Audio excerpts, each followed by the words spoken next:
महाराष्ट्र। तर आजची जी योजना आहे आपली ती मुख्यमंत्री लाडकी बहीण योजना आहे आणि या योजनेच्या अंतर्गत आपण काल एक लाईव्ह घेतली होती, त्याच्यामध्ये आपण असं सांगितलं होतं तर आपल्या ज्या महिला आहेत मुख्यमंत्री लाडकी बहीण योजनेच्या लाभार्थी, त्यात 1 कोटी महिलांच्या फॉर्मची तपासणी होणार आहे असं आपण काल सांगितलं होतं। तर त्या संदर्भात बरेच प्रश्न आपल्याला आलेले आहेत। तर जेवढे प्रश्न मला आले होते त्यातल्या काही प्रश्नांची उत्तरं मी आजच्या व्हिडिओमध्ये देत आहे।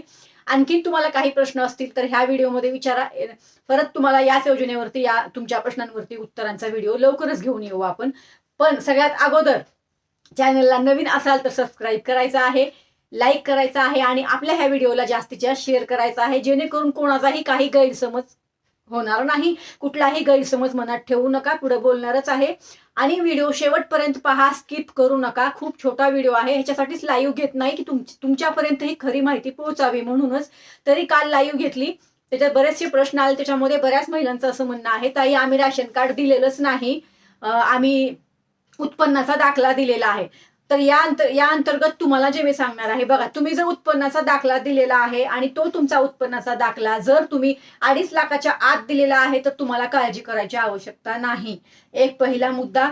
दुसरा मुद्दा, तुमची माहिती जर तुम्ही खरी भरलेली आहे, म्हणजे जसं तुम्ही आहात, जसं योजनाचे निकष आहेत की 4 व्हीलर नको आहे तुमच्याकडं, 2.5 लाखाच्या आत उत्पन्न पाहिजे, बरोबर ना, तुम्ही ITR भरत नसल्या पाहिजेत, किंवा मग तुमच्या घरी कोणीही सरकारी नोकरीला नको आहे, सरकारची कुठलीही पेन्शन घ्यायला नको आहे, जे काही सरकारचे नियम होते किंवा जो काही GR जुलैमध्ये आला होता त्याप्रमाणे जर तुम्ही फॉर्म भरला असेल तर तुम्हाला कोणालाही काळजी करायची आवश्यकता नाही। तुम्हाला असं वाटतंय ना की तुमची माहिती तुम्ही बरोबर भरली आहे, निकषाला धरून भरली आहे, तर अजिबात काळजी करू नका, कुठलेही गैरसमज डोक्यात ठेवू नका।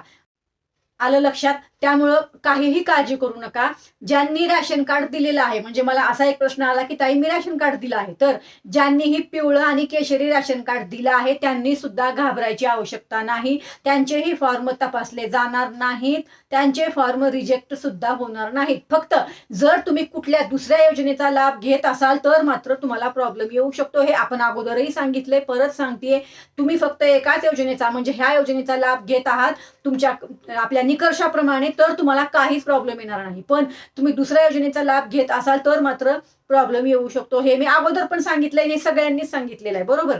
आता ह्याच्यामध्ये जे बोलते 1 कोटी महिलांचे फॉर्म अपात्र होणार, त्याच्यामध्ये बघा मी काल पण सांगितले, परत सांगते, ज्यांनी चुकीची माहिती दिलेली आहे, म्हणजे एखादा पुरुष आहे आणि महिलांचे डॉक्युमेंट देऊन त्यांनी जर लाभ घेतला असाल तर त्यांचा जो लाभ आहे तो बंद होणार आहे, त्यांच्या फॉर्मची फेर तपासणी होणार आहे।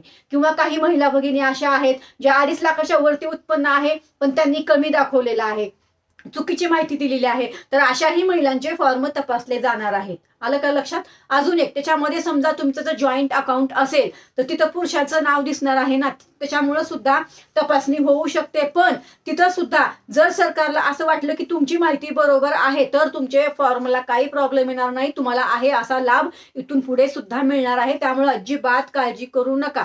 ज्यांनी राशन कार्ड दिलं नाही, परत एकदा सांगते, ज्यांनी राशन कार्ड दिलं नाही त्यांना काहीच काळजी करायची आवश्यकता नाही। जर तुम्ही उत्पन्नाचा दाखला दिलाय, त्या ठिकाणी उत्पन्न बरोबर दिलेलं आहे आणि तुमचं उत्पन्न खरंच 2.5 लाखाच्या आत आहे तर तुमच्या फॉर्मला काहीच प्रॉब्लेम होणार नाही। समजा 1 कोटी महिला भगिनींचे फॉर्म तपासले गेले आणि सरकारला असं वाटलं की ह्या 1 कोटी महिला भगिनींपैकी काही महिलांची जी माहिती आहे एकदम खरी माहिती तुम्ही भरलेली आहे, तुम्ही निकषाला धरून माहिती भरलेली आहे, तरी तुम्हाला काहीही प्रॉब्लेम होणार नाही। फक्त इथं तपासणी होणार आहे, ते सरकारला काही डाऊट आलेला आहे, जे लोक ह्या फॉर्म तपासणीवर काम करतायत ना आपल्या योजनेवर, त्यांना काहीतरी माहिती आलेली आहे किंवा बऱ्याचशा ठिकाणी योजनेच्या अंतर्गत चुकीच्या पद्धतीने लाभ घेण्यात आला, तक्रारी सुद्धा समोर आलेल्या आहेत की काही पुरुषांनी पण लाभ घेतला, त्याच्यामुळे सरकार ह्या 1 कोटी फॉर्मची तपासणी करणार आहे, बरोबर। बाकी तुमचे फॉर्म अपात्र होतील, लगेच रिजेक्ट होतील, तुम्हाला लाभ मिळणार नाही असं काहीही नाही।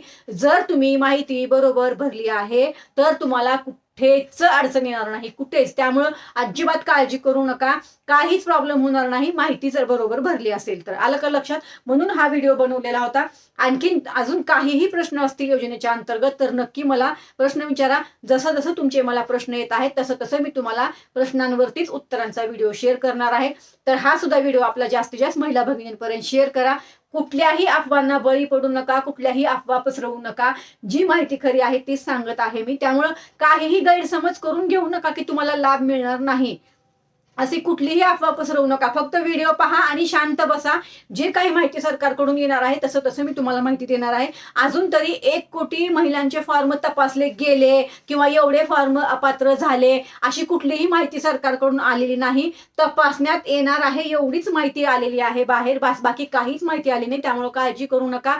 तुमच्या फॉर्मला काहीही होणार नाही. जर तुम्ही चुकीची माहिती दिली नाही, सगळी काही जर तुम्ही बरोबर माहिती दिली आहे, तुम्ही योजनेच्या पात्र आहात, तर नक्कीच तुम्हाला लाभ मिळणार आहे का. चला तर मग परत भेटूया तुमच्याच प्रश्नांवरती उत्तरांचा व्हिडिओ घेऊन. तोपर्यंत धन्यवाद. जय हिंद, जय महाराष्ट्र. नवीन असाल तर चॅनलला अवश्य लाईक, शेअर आणि सबस्क्राईब जरूर करा. धन्यवाद.